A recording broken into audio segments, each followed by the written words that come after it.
मध्य प्रदेश और राजस्थान में कथित तौर पर खांसी की दवाओं से 14 बच्चों की मौत के बाद केंद्र और राज्यों की सरकारें सक्रिय हो गई हैं।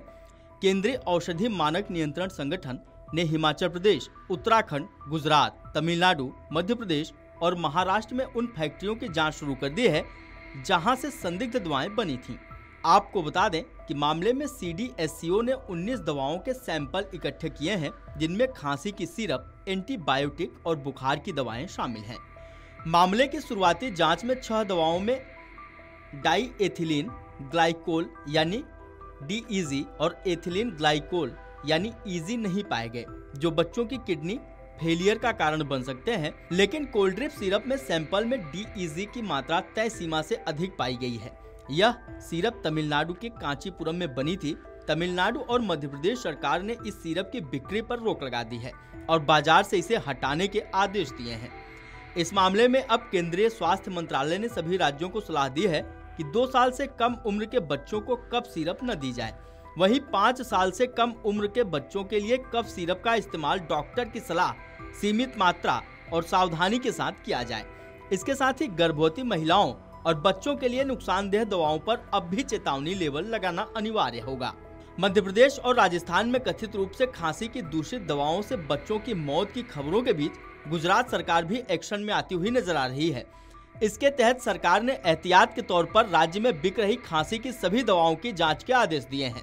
मामले में गुजरात के स्वास्थ्य मंत्री ऋषिकेश पटेल ने गांधीनगर में पत्रकारों को बताया कि जिन कंपनियों की दवाओं पर सवाल उठ रहे हैं वे Gujarat medical services corporation limited की खरीदार सूची में नहीं है। मंत्री ने कहा कि हमें मीडिया से पता चला है कि मध्य प्रदेश और राजस्थान में कुछ बच्चों की मौत खांसी की दवाएं पीने के बाद हुई है। रिपोर्ट्स में बताया गया है कि राजस्थान में डेक्स्ट्रोमेथोर्फन और MP में कोल्ड ड्रिप सिरप के सेवन से बच्चों की मौत हुई। उन्होंने बताया कि स्वास्थ्य विभाग ने जांच की कि क्या इन दवाओं की खरीद GSSCL के जरिए की गई थी। जांच में पता चला कि ये कंपनियां राज्य की खरीदार सूची नहीं है, लेकिन कोई सीधी खरीद नहीं हुई है। सरकार ने सतर्कता बरतते हुए राज्य में बिक रही सभी खांसी की दवाओं के हानिकारक तत्वों की जांच के आदेश दे दिए हैं। इससे पहले मध्य प्रदेश के छिंदवाड़ा जिले में 7 सितंबर से अब तक की 11 बच्चों की मौत के बाद कोल्ड ड्रिप सिरप की बिक्री पर रोक लगा दी गई है। मुख्यमंत्री मोहन यादव ने इन मौतों को बेहद दुखद बताया। उन्होंने सोशल मीडिया प्लेटफॉर्म X पर पोस्ट में लिखा कि पूरे राज्य में कोल्ड ड्रिप कफ सिरप की बिक्री पर रोक लगा दी गई है। सिरप बनाने वाली कंपनी के अन्य उत्पादों पर भी पाबंदी लगाई जा रही है। राज्य स्तर पर मामले की जांच जारी है। दोषियों को किसी भी कीमत पर बख्शा नहीं जाएगा। उन्होंने यह बताया कि कफ सिरप बनाने वाली फैक्ट्री कांचीपुरम में है, इसलिए तमिलनाडु सरकार से जांच कराने के लिए पत्र भेजा गया था। शनिवार सुबह रिपोर्ट मिलने के बाद इसके आधार पर अन्य उत्पादों पर भी पाबंदी लगाने का फैसला किया गया है। दूसरी ओर कफ सिरप पीने से बच्चों की मौत के बाद अब तेलंगाना सरकार भी सतर्क हो गई है। शनिवार को तेलंगाना ड्रग कंट्रोल एडमिनिस्ट्रेशन ने इस सिरप को लेकर स्टॉप यूज नोटिस और पब्लिक अलर्ट जारी किया है। प्रशासन ने बताया कि उन्हें मध्य प्रदेश और राजस्थान में बच्चों की मौत की खबरों से सतर्क किया गया है। ये मौतें कथित तौर पर सिरप के सेवन के बाद हुई, जिसमें बैच नंबर SR 13 शामिल है।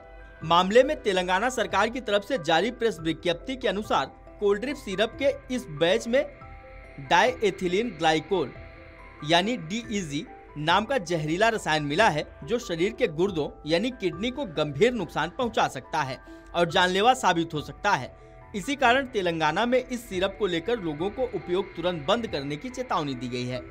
तो वहीं केरल के स्वास्थ्य मंत्री वीना जॉर्ज ने भी शनिवार को कहा कि राज्य औषधि नियंत्रण विभाग ने राज्य में कोल्ड ड्रिप सिरप की बिक्री पर रोक लगा दी है। यह फैसला अन्य राज्यों से आई रिपोर्टों के बाद लिया गया है। राजस्थान सरकार ने राज्य के ड्रग कंट्रोलर राजाराम शर्मा को निलंबित कर दिया है।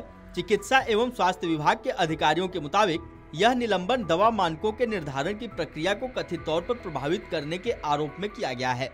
कफ सिरप से मौतों के बाद केंद्रीय औषधि मानक नियंत्रण संगठन ने भी 19 दवाओं की निर्माण इकाइयों में निरीक्षण शुरू कर दिया है। मध्य प्रदेश के खाद्य एवं औषधि नियंत्रक ने यह भी बताया कि हिमाचल प्रदेश में निर्मित एक और कफ सिरप की जांच जारी है। रिपोर्ट आने के बाद उपयुक्त कार्रवाई की जाएगी। कुल 19 नमूने एकत्र किए गए हैं, जिनमें 13 हमारे पास हैं और उनकी जांच जारी है। 4 नमूनों की रिपोर्ट आ चुकी है और बाकी की जांच जारी है। वीडियो डेस्क, अमर उजाला.com। अगर आप ये वीडियो YouTube पर देख रहे हैं तो हमारे चैनल को सब्सक्राइब कर बेल आइकन दबाएं और Facebook पर देख रहे हैं तो हमारे पेज को लाइक करें।